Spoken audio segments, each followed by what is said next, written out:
Come explore the beautiful Raja Ampat by private sailboat, both above and below the water. Join me for hiking, diving, sailing, local food, and remote hard-to-access spots as we sail through one of the world's top dive destinations.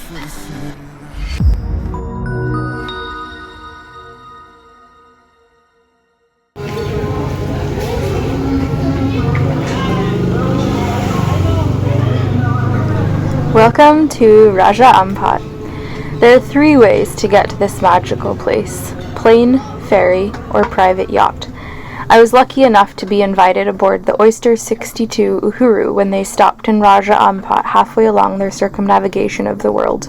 We sailed for 9 days from Papua New Guinea to reach Sorong, the largest city in the province of West Papua and the jumping-off point for Raja Ampat.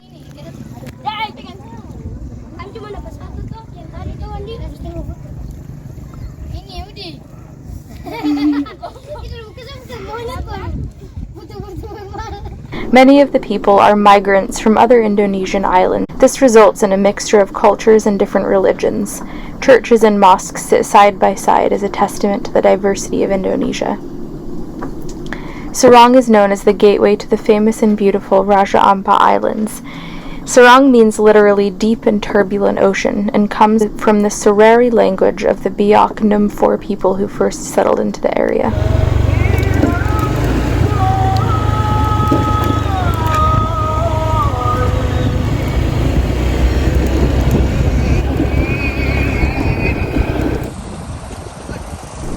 Dan was given some time off while we were in Sorong, and he and I spent 2 days kicking it back and staying at one of the overwater bungalows to enjoy some of the luxuries of land after 9 days at sea.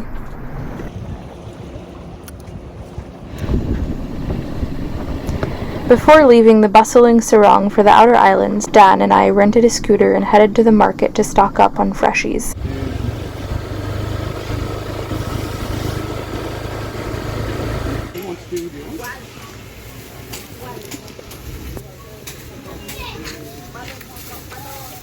They're kind of cute. Oh, they're tiny ones. Yeah, that is a squid.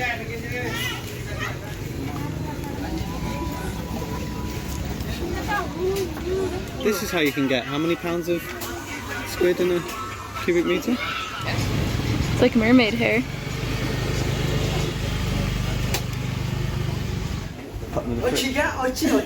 Hello. Ochi. I think that looks a lot like what we were eating the other night, hey? We've got a bunch of squid, so we should probably get some more squid from the freezer. It's just tuna if you don't bleed it. Oh. Oh, it's so little. Hello.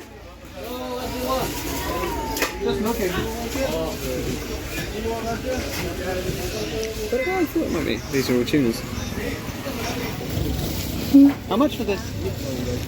5? 10? Terima kasih.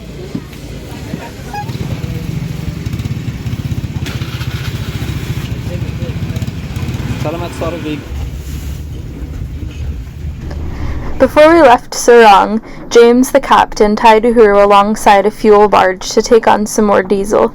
Uhuru is capable of holding 18,000 liters of diesel. We used most of it up on the long motor to get to Indonesia. We're about to cross the equator. Jin and Dan haven't crossed it yet. They're pollywogs. So we're going to christen them with a bucket of salt water over the head as we cross. Just cross it! Pew pew pew pew pew! Hey! Hey! For Neptune!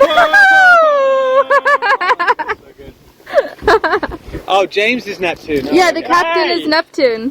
Jin Jin passing the equator!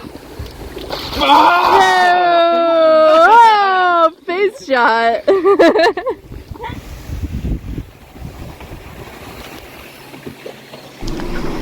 Our next destination was Wayag, a cluster of limestone formations about 70 nautical miles from Sorong and in the heart of Raja Ampat. Wayag looks like it leaped straight out of Candyland. It's comprised of a series of limestone gumdrop-shaped mountains called karsts. The karsts began as coral reefs during a time when Raja Ampat was submerged beneath the ocean. Once the rocks hit the water, they basically go down in a straight vertical cliff, which makes anchoring right up close to them super easy. We arrived just as the sun was setting. I've sailed almost halfway around the world solo on my own boat, but nothing I've seen so far prepared me for this type of beauty.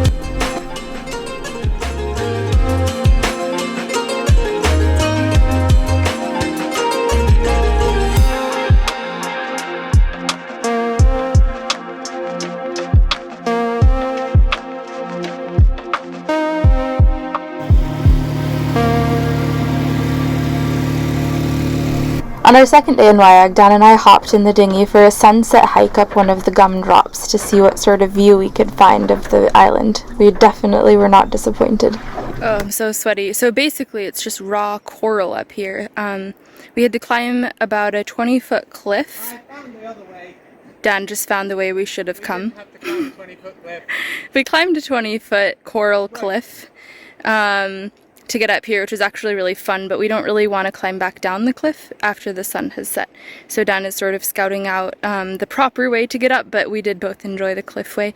I climbed it holding my flip-flops, but then was really glad I almost didn't bring them up to the top, but it's so corally on the top here that it's impossible to walk without shoes, unless you want to really hurt yourself. So anyway, super beautiful view, just amazing, and it only took us, man, like 20 minutes to get up here.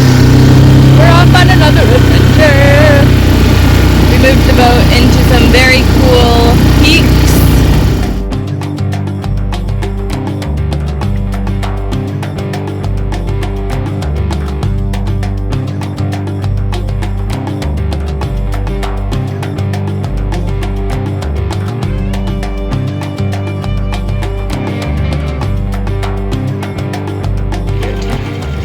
We just found a shrine hidden away in the rocks. It's got money, rice, and cigarettes. It was the rice that tipped me off that it was a shrine because they give food and money as offerings. I've never seen cigarettes as an offering before, but it's pretty cool. It's just hidden away in this rock.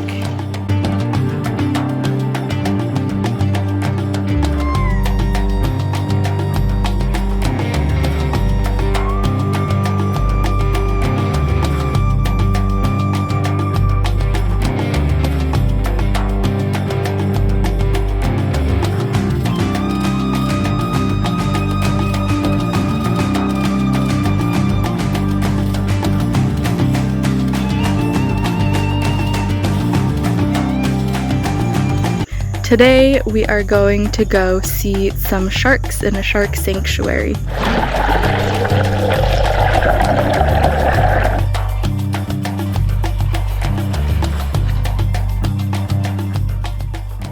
The entire island of Wayag is a national park. Nobody's allowed to live permanently on the land.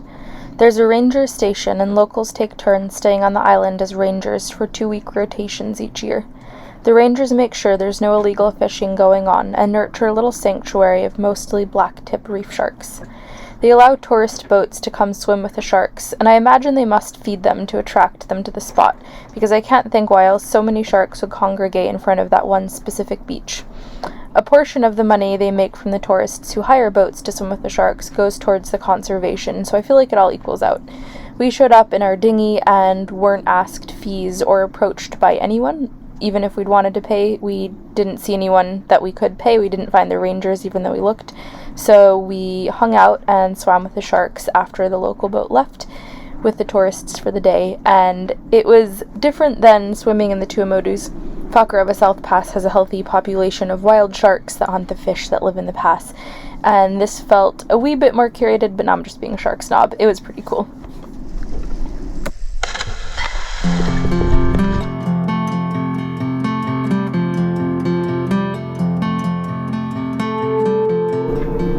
The next day we moved Uhuru to a new and beautiful anchorage.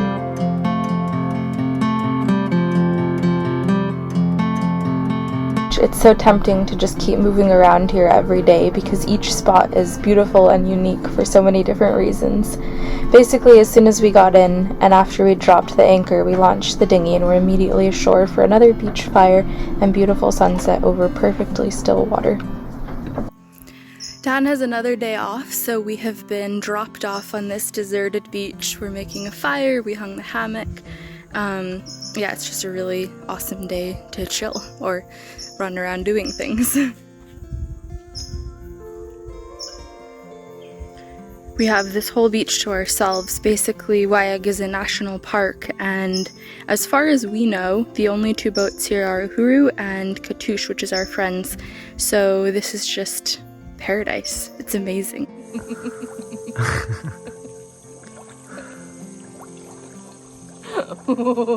Whoa. Ooh, that's a big one.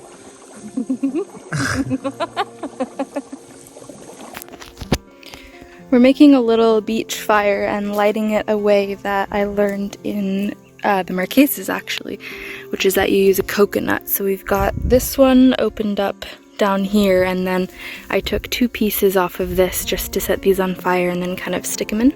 And we also have some of these dried pine needles, which just flare up really awesomely. And then Dan is collecting all of the big wood.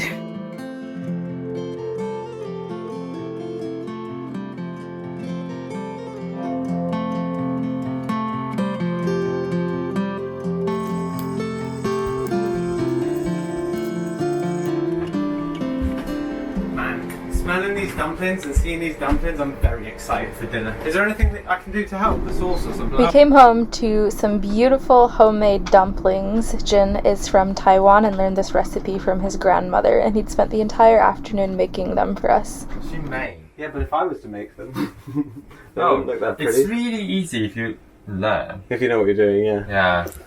We guess kind so. of used to just try to have to make the biggest dumpling ever.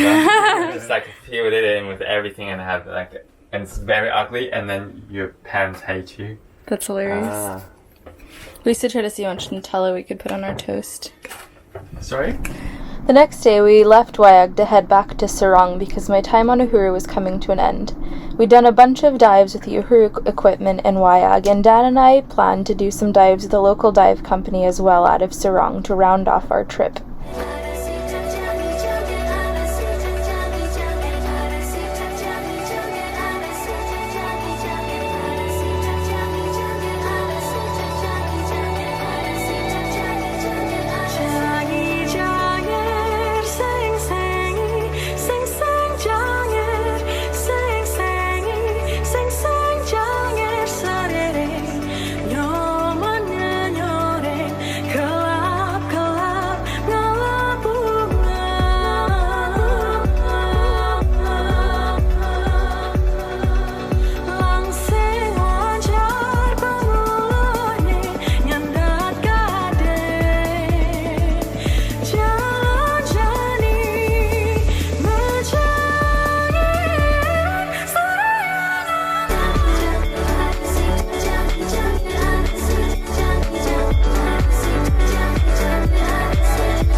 We made friends with Ten, our dive guide, and he invited us to come out with him tonight. He's going to show us the restaurants where they sell traditional Indonesian food, which is really exciting. So we rented a scooter, and we're going to go in a bit and meet him in town for serving some bintang. Hey boss, how you? Where is this cafe that we're heading to? I can't find it on the maps. Okay, you're just going directly to WHSE144. Dan has his one sock flip-flop fashion. Oh, I need to get my shoes. You have to dig up the key. Dan is hidden the key very securely. I think he thinks that Hey Doris, still have from last night. we'll grow more keys. Nice. This is our hotel room.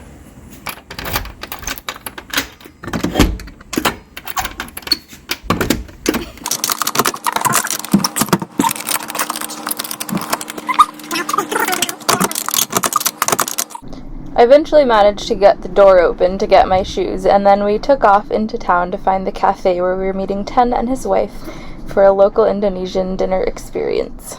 So we're here at Cafe Java waiting for 10 to show up. So we've ordered some fries, but this is how we have to order because the menu is in Indonesian. So we have this Google Translate app. You can download it offline, so you have a SIM card. And then you put it over and it translates for you in real time, but not everything. So Translates we kind 50-50. Yeah, kind of just mix and match the guesses.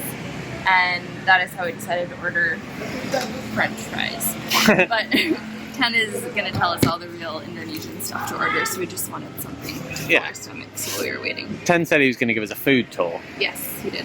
We just got hungry and arrived early. Taste. 10 has arrived in style. Look at that bike. Alright, so our local guides are here and they are going to take us to try Penang. Penang. And what is Penang? Can you tell? Penang is strawberry with chai, and you know. Okay. If I can explain to you, but Penang is just watch. Okay. You Alright. need some quotes to teach us. Perfect. We will see. So for those of you who didn't get your answer from that answer, Penang is beetle nut, which is that thing that people chew that stains your teeth red and they spit and leave red marks all over the ground. And it's supposed to give you some sort of a high, people claim. It looks pretty disgusting, but Ten had never tried it either, so he agreed that he would try it with us for all 3 of our first times. His wife refused to try it, but did agree to be the filmographer. The reason we first became curious about Penang was that we saw all these stalls pop up on a nighttime moped ride and couldn't figure out what they were, so we asked Ten. He told us the answer, and this is how we got to where we are right now. So this is Penang. Mana yang bagus? Yang untuk pemula cocok. Gitu ya. Betel nuts have a long history in Asian cultures. In Hinduism and Buddhism, betel nuts are used as important ingredients in various religious ceremonies. Scientists have found evidence of betel nut consumption up to 4,000 years ago. Today, around 600 million people consume the betel nut mixture that we found in this market. The betel nut itself is actually the fruit of the areca palm. In Chinese medicine, betel nuts are believed to contain deworming and antiparasitic properties, but they also have an alkaloid that affects humans similarly to nicotine. The green stick you can see is a vine in the pepper family. In India, the leaves are chewed to help improve digestion and refresh the breath. They taste spicy and leave your mouth feeling a bit numb. The combination of the pepper vine and the betel nut is said to intensify the effect. The last ingredient is calcium made from clam shells. This can also be made from lime and coral, depending where you are, but here in Indonesia they said it's made from clams. Adding the calcium into the mix improves the absorption of the alkaloid stimulants of betel nut into the bloodstream. It's actually the calcium that causes the red discoloration of saliva when chewing betel nut. Chewing betel nut suppresses feelings of hunger, and for people living in areas without enough access to food, it's a welcome substitute. Betel nuts are called penang in a lot of parts of Indonesia, but betel nut, I've seen them in Australia, Vanuatu, Solomon Islands, definitely Papua New Guinea, probably other parts of Southeast Asia that I haven't yet visited. It's just a pretty widespread thing, but addiction is a problem because apparently if you chew enough of it, you really do start to feel those effects and get addicted to them. And so the governments of all of these countries are starting to try to do things to help mitigate this now becoming problem. You bite still? In the house. Ini saya tuh macam-macam berang kan. Terima kasih. Terry. Okay. How you get there? You bite the top off, then you break it down. So today is Joy and Dan eat the Penang. Penang! So we eat Pineapple together. Wait, I Toast. Toss! Yeah. think mine is so fucked up, I think he's just chewing the whole thing, right? but mine still has the green on it. The green is okay? No, take off. Okay, maybe Like can we this. do one more? Okay. Okay, thank you. Okay, and then this one. Alright. Okay, so this... Do you scoop and suck or do you chew this? No, you bite it. See, do it first. Okay. So makan ini di mulut. Am I chewing this? Okay, wait, toss! Toast. Toss! Yeah. Okay. Buang air, buang air. Bilang. Oke. He's already out. Wait. Aduh, buang, buang, buang. More? Ya, buang air. Oh, it's so bad. Why would you do this? Oh, my whole mouth is... I'm really glad we don't have any water. Fuck me.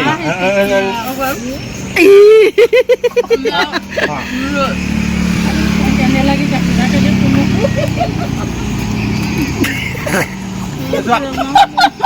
It's like eating a grape.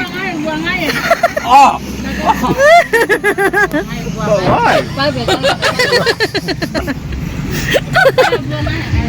Do it again. Don't be Don't be quiet.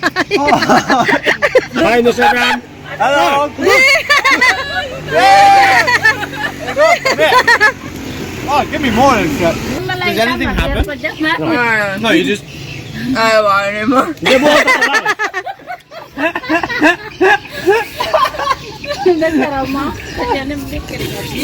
I still have the red all on my face. Tidak ada kacang kan?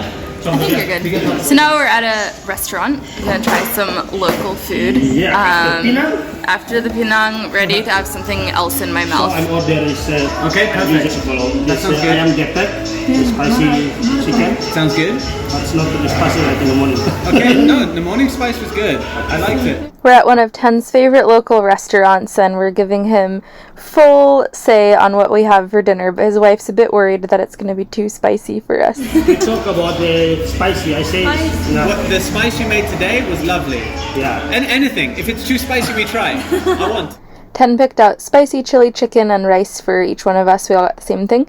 And it was actually insanely delicious. We wanted to come back for more the next day. And they also wanted us to try one of their favorite desserts, which is a durian pudding type of deal, which we agreed to try. The beetle nut didn't have any sort of effect on any of us. I'm guessing because we didn't chew it long enough to feel the effects or enough of it at all, but it was definitely a fun cultural experience and extra fun that Ten had never tried it either, so we could all experience it That together. was terrible. Oh yeah, this is Why do I the feel like you're setting me up? this is the fruit that you're not allowed to have in Singapore, I think. Oh yeah. Yeah. This is durian It's something. It smells like sick. Smells like durian. How does it taste? Itu kalau yang Oh no! itu kan terlalu kacang. Is it really bad? Wait, Dan, you mix. Oh no! Dan, you mix. Okay, I'm trying it. So you need a Coke or this normal? I think this is good. So you mix? Whoa, what's this? That is Jelly. that is strong. Okay. That is a strong flavour. Whoa. Let's see it. I want a full spoon. Yeah, I had a lump of that. Oh.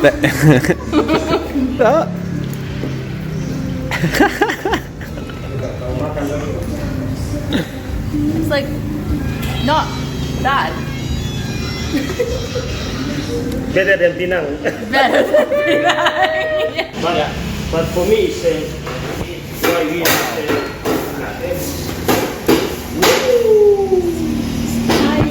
spicy food. This is spicy. A lot of Indonesian food is eaten without utensils, so we each got a little finger bowl to wash our hands before we dug in. You take a little ball of rice and a little bit of chicken and pop it both into your mouth at the same time. I'm just because, yeah, just go for it. Maybe spicy for you. Just kidding. Nothing spicy for me. After the Enjoy your Penang, dinner. you can do anything. Well, that was delicious chicken.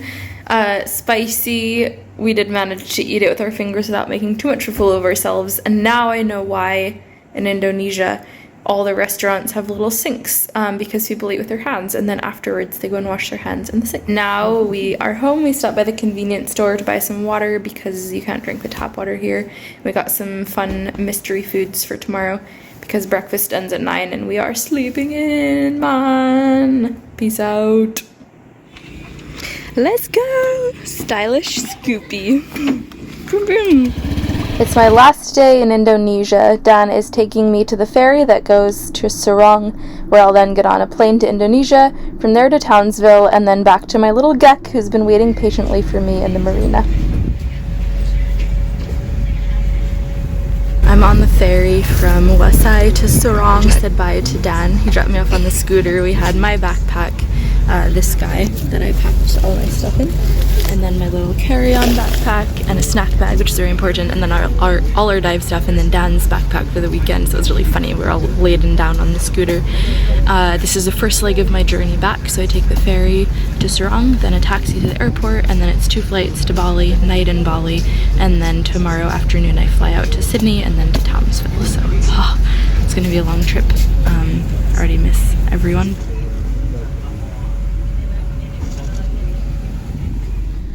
Thanks for watching this video. I put out new videos on YouTube every 2 weeks, and for my patrons, you guys get a snack on the weeks I don't put out full YouTube.